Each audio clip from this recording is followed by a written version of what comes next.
அன்பான தேவ ஜனங்களுக்கு மெய்ப்பெரு இரட்சகருமான இயேசு கிறிஸ்துவின் இனிய நாமத்தில் நல்வாழ்த்துகள். இன்றைய செய்தியின் தலைப்பு, இவர்களை போக விடுங்கள்.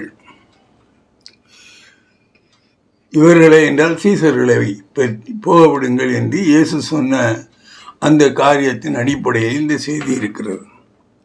இயேசு கிறிஸ்து பூமியில் வாழ்ந்த போதாகிலும் சரி, பிதாவின் வலது பாரிசத்தில் வீட்டிற்கும் இன்றாகிலும் சரி, மனித குலத்தின் இரட்சகராகவும் பாதுகாவலராகவும் அவர் இருக்கிறார்.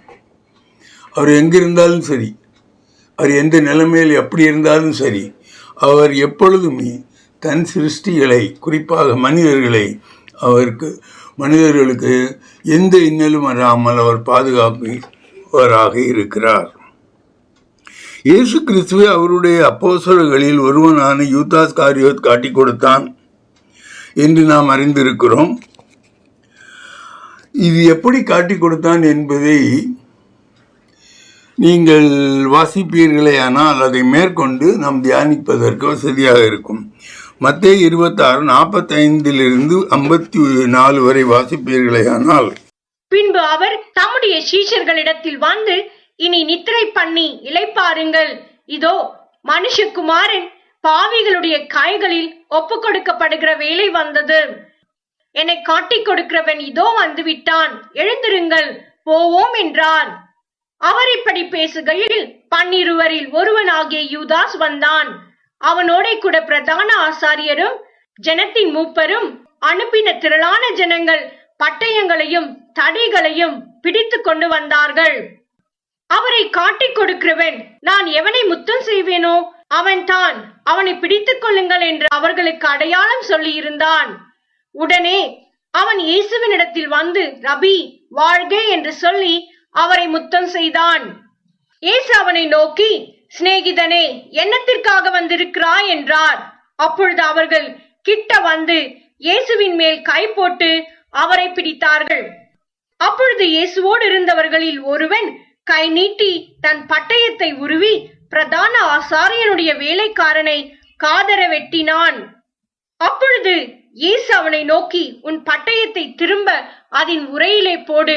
பட்டயத்தை எடுக்கிற யாவரும் பட்டயத்தால் மடிந்து போவார்கள்.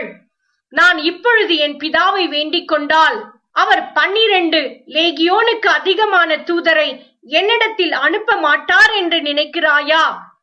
அப்படி செய்வேனானால் இவ்விதமாய் சம்பவிக்க வேண்டும் என்கிற வேத வாக்கியங்கள் எப்படி நிறைவேறும் என்றார். இங்கு பாருங்கள், இயேசு கிறிஸ்துவும் அவருடைய சீடர்களும் இருக்கார். நைட் டைம், அங்கே லைட்டெல்லாம் ஒன்றும் கிடையாது, சும்மா அவனோட பந்தத்தை பிடிச்சிட்டு வந்திருக்கிறாங்க வழி பார்க்கறதுக்கு. அந்த இடத்துல இயேசு கிறிஸ்து தன்னை பிடிக்க வந்திருக்கிறார்கள் என்று தெரிந்ததும் அவர் என்ன சொல்லுகிறார்? எப்படியாவது நாம் தப்பித்து கொள்ள வேண்டும். அவர்கள் எங்கே எல்லாம் தேடி அது கிடைக்கவில்லை என்று போய்விடுவார்கள் என்ற எண்ணம் இல்லாதவராக அவர் என்ன சொல்லுகிறார்? நான் தான் இயேசு, நீங்கள் தேடி வந்திருக்கிற இயேசு நான் தான். அதையும் அவன் யூதாஸ் காரியோத் முத்தத்தின் மூலமாக காட்டி கொடுப்பான்.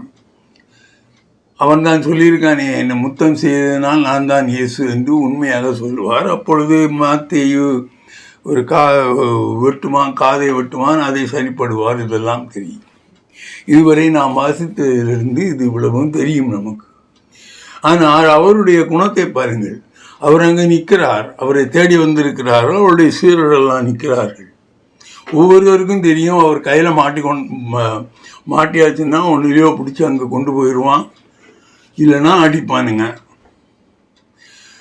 இதுக்கு நாம் கஷ்டப்பட வேண்டும் என்று.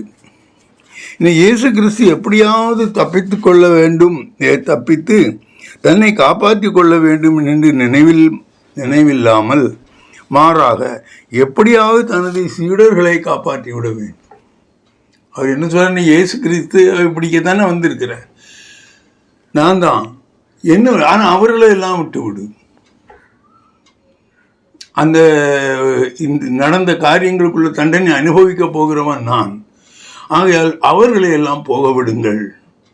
அவர் இன்றும் அப்படித்தான் செய்கிறார். உண்மையில் வரக்கூடிய காரியங்களை அவர் எடுத்துக்கொள்ளுகிறார், உங்களை போக விடுகிறார்.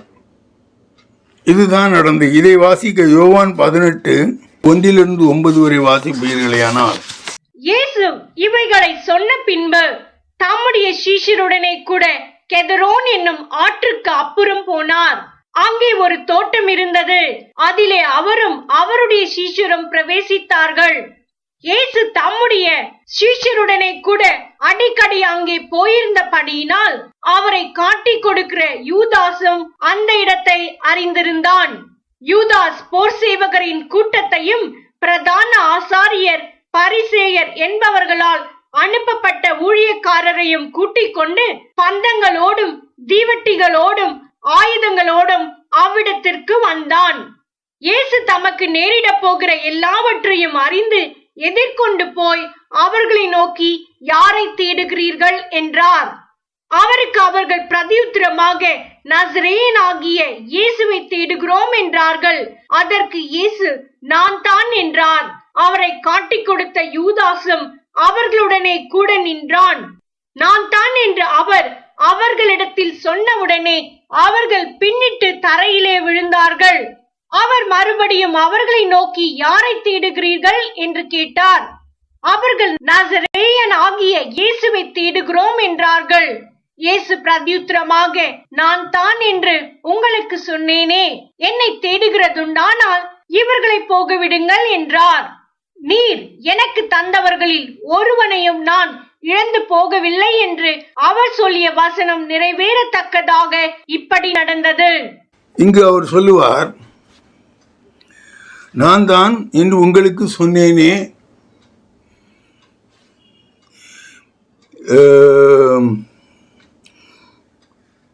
அவர்களை என்னை பிடித்துக் கொள்ளுங்கள், இவர்களை விட்டு விடுங்கள். என்னை தேடுவது உண்டானால், நீங்கள் உண்மையாகவே என்னைத்தான் தேடி வந்திருக்கிறீர்களே, ஆனால் நீ என்னை பிடித்து விடுங்கள், இவர்களை விட்டு விடுங்கள் என்றார். தண்டனையை, எந்தவித தண்டனையும் அவர்கள் மேல் வந்துவிடக்கூடாது. அவர்கள் தன்னை பிடிக்க வந்திருக்கிறார்கள். அது தண்டனை எப்படி நடக்கும் இது தெரியும் அவருக்கு. இது பிதாவின் சித்தத்தின்படி நடக்கக்கூடிய காரியம். ஆகையினால் அவர் என்ன சொன்னார், இதற்கு அந்த சீடர்களை உள்ளாக்காமல் அவர்களை விட்டு விடுங்கள். அந்தபடி சீடர்கள் அனைவரும் கைது நடவடிக்கையிலிருந்து காப்பாற்றப்பட்டார்கள். இயேசு கிறிஸ்து ஒருவர் மாத்திரமே கைது செய்யப்பட்டார். வீராப்பு பேசிய பேதுரு, சீடர்கள் கொஞ்ச நேரத்துக்கு முன்னால் தான் அவர் வரும்பொழுது அவர் சொல்லுவார், என்னை யார் என்று நினைக்கிறீர்கள் என்று கேட்பார். அதுன்னு சொல்லுவோம், என்னை போனோடனே எல்லாம் சிலுவையில் அறைந்து விடுவார்கள். அப்போ பேதுரு சொல்லுவான், யார் உண்மை விட்டு போனாலும் சரி, நான் போக மாட்டேன். நான் உமது மரணத்தின் கூடயே இருப்பேன், மரணத்திலும் அங்கு இருப்பேன் என்று சொன்ன பேதுரு, அங்கு இயேசு பேதுருவையும் மற்ற சீடர்களையும் எந்த பிரச்சனையும் இல்லாமல் அவர்களை விட்டுவிட சொல்லுகிறார். ஆனால் இங்கோ அவரை இயேசு கிறிஸ்து அவர் எனக்கு தெரியாது என்று பேதுரு மறுதலிக்கிறான். அந்த மனநிலை, இயேசு கிறிஸ்துவின் மனநிலை எப்படி இருந்தது, சீடர்களின் மனநிலை எப்படி இருந்தது என்பதை யோசித்து பாருங்கள். இயேசுவானவர் தமது சீடர்கள் தண்டனைக்கு உட்படுத்தக்கூடாது என்பதற்காக அவர்களை விட்டுவிடுங்கள் என்கிறார். இவன் அந்த இயேசு கிறிஸ்துவை பற்றி கேட்கும் பொழுது, எனக்கு அவரை தெரியாது, அவர் யாருன்னே தெரியாது எனக்கு, அப்படி என்று 3 முறை மறுதளிப்பதாக நாம் வாசிக்கிறோம். மத்தேயு 26:69-75 வரை வாசிப்பீர்களே. ஆனால் அத்தருணத்தில் பேதுரு வெளியே வந்து அரமனை முற்றத்தில் உட்கார்ந்திருந்தான். அப்பொழுது வேலைக்காரி ஒருத்தி அவனிடத்தில் வந்து, நீயும் கலிலேயனாகிய இயேசுவோட கூட இருந்தாய் என்றாள். அதற்கு அவன், நீ சொல்லுகிறது எனக்கு தெரியாது என்று எல்லாருக்கும் முன்பாக மறுதலித்தான். அவன் வாசல் மண்டபத்திற்கு போன பொழுது வேறொருத்தி அவனை கண்டு, இவனும் நசரேயனாகிய இயேசுவோட கூட இருந்தான் என்று அங்கே இருந்தவர்களுக்கு சொன்னாள். அவனோ அந்த மனுஷனை நான் அறியேன் என்று ஆணையிட்டு மறுபடியும் மறுதலித்தான். சற்று நேரத்துக்கு பின்பு அங்கே நின்றவர்கள் பேதுருவினிடத்தில் வந்து, மெய்யாகவே நீயும் அவர்களில் ஒருவன், உன் பேச்சு உன்னை வெளிப்படுத்துகிறது என்றார்கள். அப்பொழுது அவன் அந்த மனுஷரை அறியேன் என்று சொல்லி சபிக்கவும் சத்தியம் பண்ணவும் தொடங்கினான். உடனே சேவல் கூவிற்று. அப்பொழுது பேதுரு, சேவல் கூவுகிறதற்கு முன்னே நீ என்னை 3 தரம் மறுதலிப்பாய் என்று இயேசு தன்னிடத்தில் சொன்ன வசனத்தை நினைத்து கொண்டு வெளியே போய் மனம் கசந்து அழுதான். இயேசு கிறிஸ்துவை சிலுவையில் அறைந்த பிறகு அவருடைய நற்செய்திகளையும் கட்டளைகளையும் எல்லா ஜனங்களுக்கும் அவருடைய சீடர்கள் உபதேசித்து வந்தார்கள். அநேகர் இயேசு கிறிஸ்துவை மேசியா இந்த சீடர்களுடைய பிரசங்கத்தினால் ஏற்றும் கொண்டார்கள். அதாவது கிறிஸ்தவர்களாக மாறிவிட்டார்கள் என்று சொல்லலாம். இதனால் அவர்கள் கோபம் கொண்டவர்களாக இப்படியே விட்டுவிட்டோமானால் கிட்டத்தட்ட எருசலேமில் இருக்கக்கூடிய எல்லா யூதர்களையும் தன் வயப்படுத்தி விடுவார்கள் என்று அவர்களை பிடித்து கொலை செய்வதற்கு மனதாக இருந்தார்கள். அப்பொழுது அந்த சங்கத்திலே கூடியிருந்த ஆலோசனை சங்கத்தில் கூடியிருந்த இந்த பரிசேயர் வேதபாரகர் மத்தியில் இருந்த கமாலியேல் என்பவன் சவுல் என்ற பவுலின் ஆசாரியன். அவன் கீழ் இருந்து படித்தவன் தான் சவுல். வேதங்களை நன்கு அறிந்தவன் கமாலியார். அவனுக்கு வருங்காலத்தை பற்றி என்ன சொல்லப்பட்டு இருக்கிறது என்பது தெளிவாக தெரிந்தவன். அவன் இவர்களிலிருந்து இயேசுவின் சீடர்களை எல்லாம் பிடித்து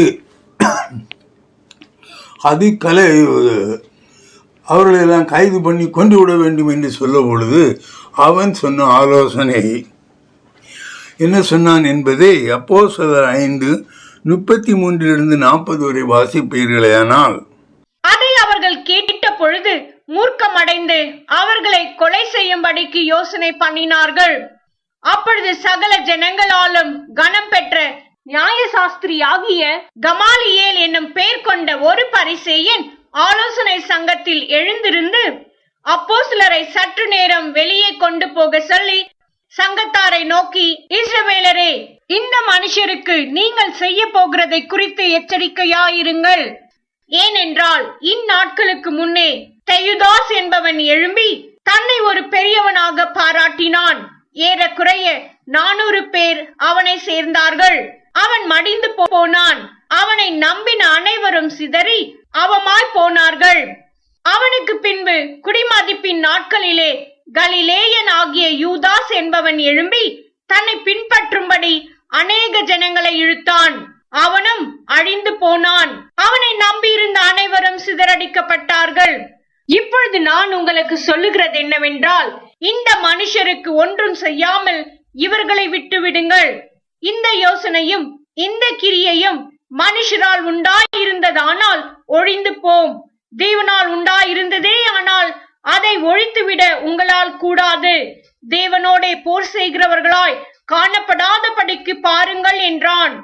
அப்பொழுது அவர்கள் அவனுடைய யோசனைக்கு உடன்பட்டு அப்போஸ்தலரை வரவழைத்து அடித்து இயேசுவின் நாமத்தை குறித்து பேசக்கூடாது என்று கட்டளையிட்டு அவர்களை விடுதலையாக்கினார்கள். அவன் என்ன சொல்றான், நீங்க அவங்கள ஒன்றும் அடிக்கவோ கொல்லவோ வேண்டாம். இவர்களை மாதிரி நிறைய பேர் முன்னால் வந்திருக்கிறாங்க. அது 2 எக்ஸாம்பிள் சொல்றான். தெயுதாஸ் என்பவன், அடுத்தவன் கலிலேயனாகிய யூதாஸ். இவங்கள்லாம் வந்து நான் தான் மேசியா, நீங்கள் எதிர்பார்த்து கொண்டு கூடிய மேசியா என்று அவன்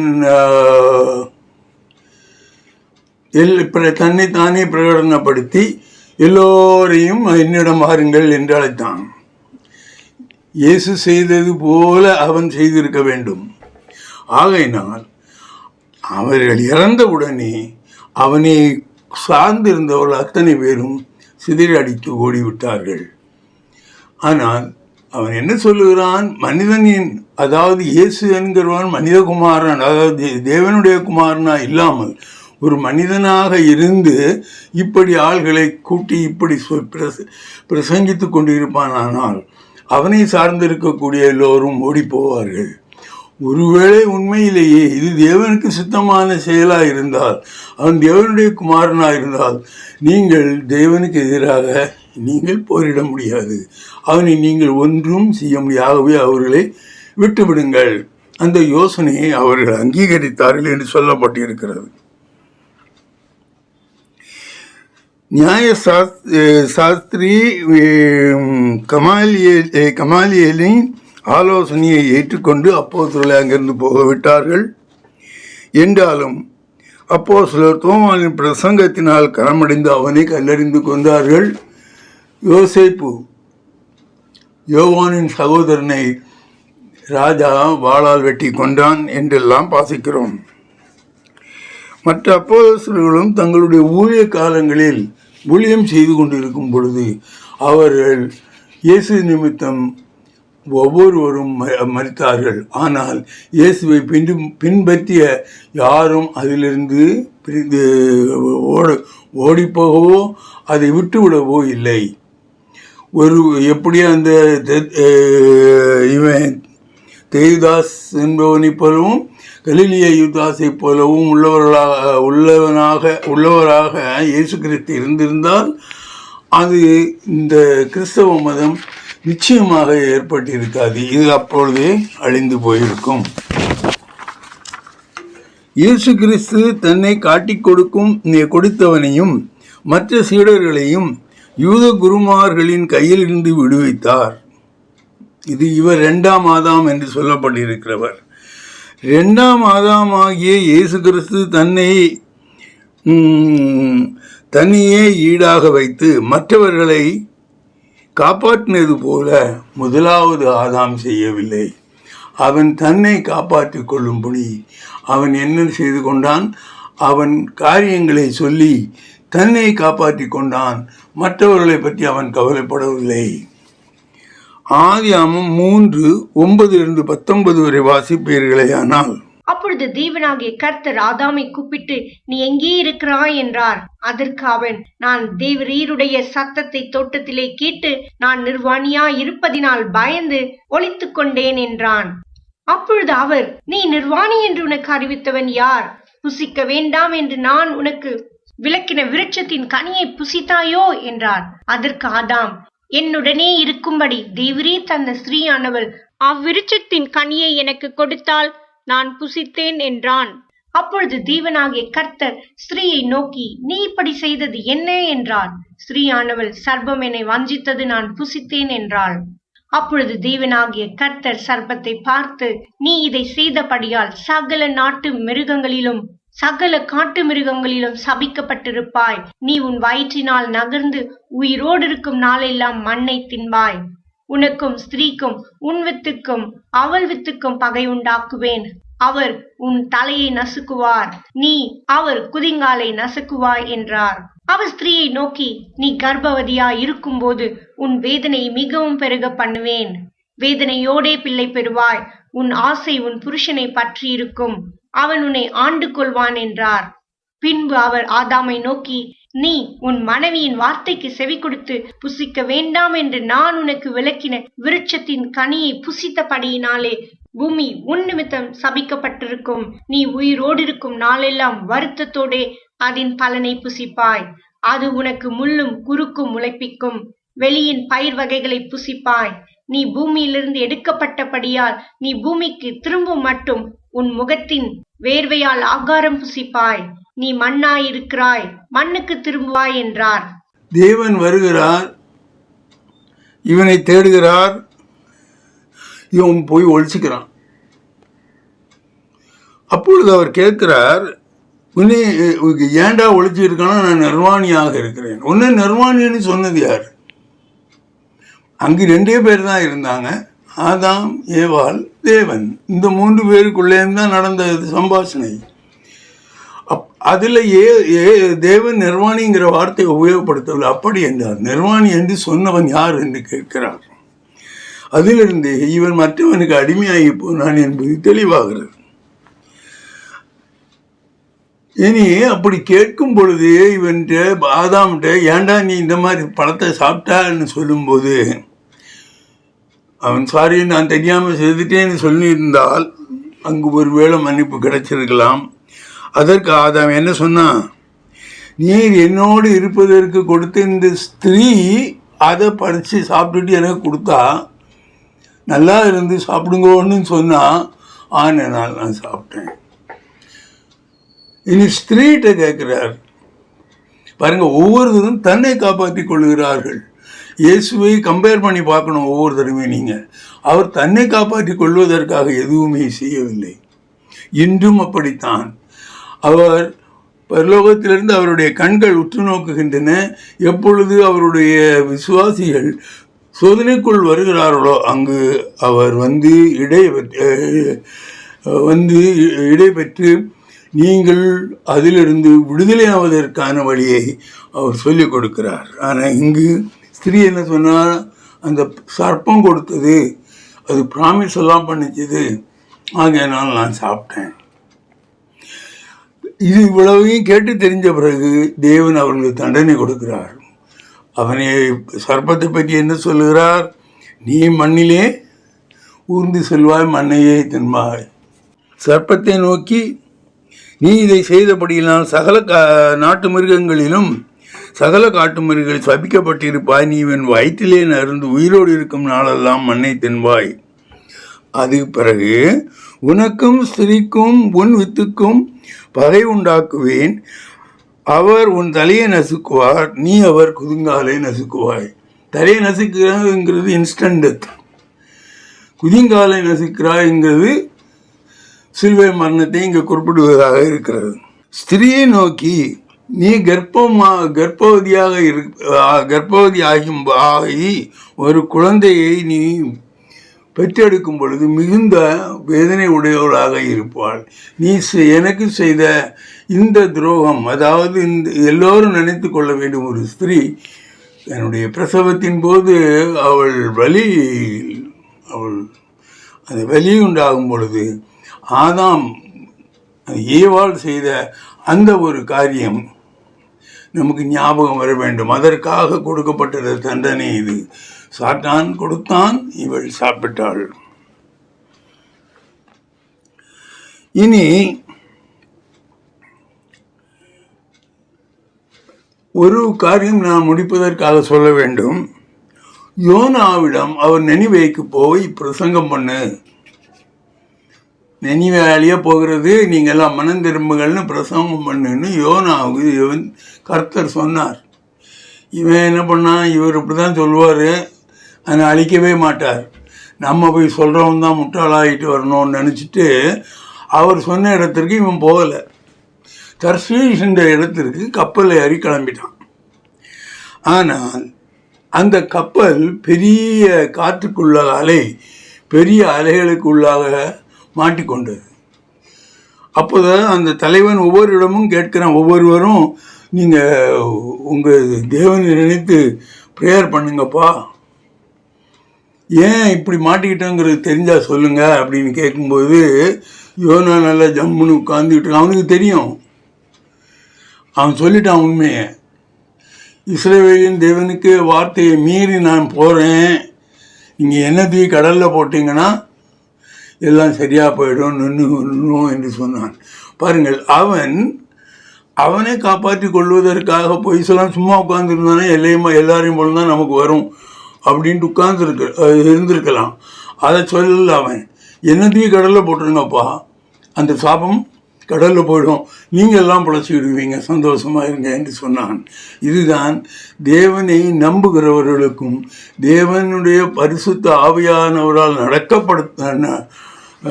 நடத்தப்படுவதற்கும் உள்ள வித்தியாசம். நீங்கள் முடிவாக இன்றைய கிறிஸ்தவர்களும் ஊழியக்காரர்களும் இந்த செய்தியின் மூலம் முதலாம் ஆதாமை போல் இராமல் இரண்டாம் ஆதாமை போல் இருக்க வேண்டும். அவர்களுடைய இயேசுவை சொல்லியிருக்கிற, நீ அனுதின சிலுவையை தூக்கி கொண்டு என் பின்னால் வான். அந்த சிலுவை சோதனைகளையும் கஷ்டங்களையும் உபத்திரவங்களையும் உங்களுக்கு சொல்லுகிறது. உலகத்தில் பிறந்த எல்லா மனுஷனுமே சோதனைக்குள்ளாகிறான், உபத்திரவப்படுகிறான். அதே ஆகையினால் அதிலிருந்து விடுதலை கடுவதற்காக இயேசு கிறிஸ்து அவரை விசுவாசிக்கும்படியாக உங்களை அழைக்கிறார். அன்பான பிதாவே, மீட்பர் இரட்சகருமான இயேசு கிறிஸ்துவே, அன்றாடம் வழி நடத்துகிற இன்றும் நீர் எங்களுக்காக பரிந்து பேசுகிறவராகவும் எங்களை அந்த எழக்கூடிய சர்ச்சையிலிருந்து விடுவிக்கிறவராகவும் இருக்கிறீர். அதற்காக நாங்கள் நன்றி கூறுகிறோம். உம்முடைய இந்த வழியின்படி நாங்கள் நடத்தப்படுவதற்கு ஆவியானவர் எங்களுக்கு உதவி செய்வாராக. இவைகளை எல்லாம் நீர் எங்களுக்கு செய்ய போவதற்காக நன்றி. அன்பான பிதாவே, ஆமேன்.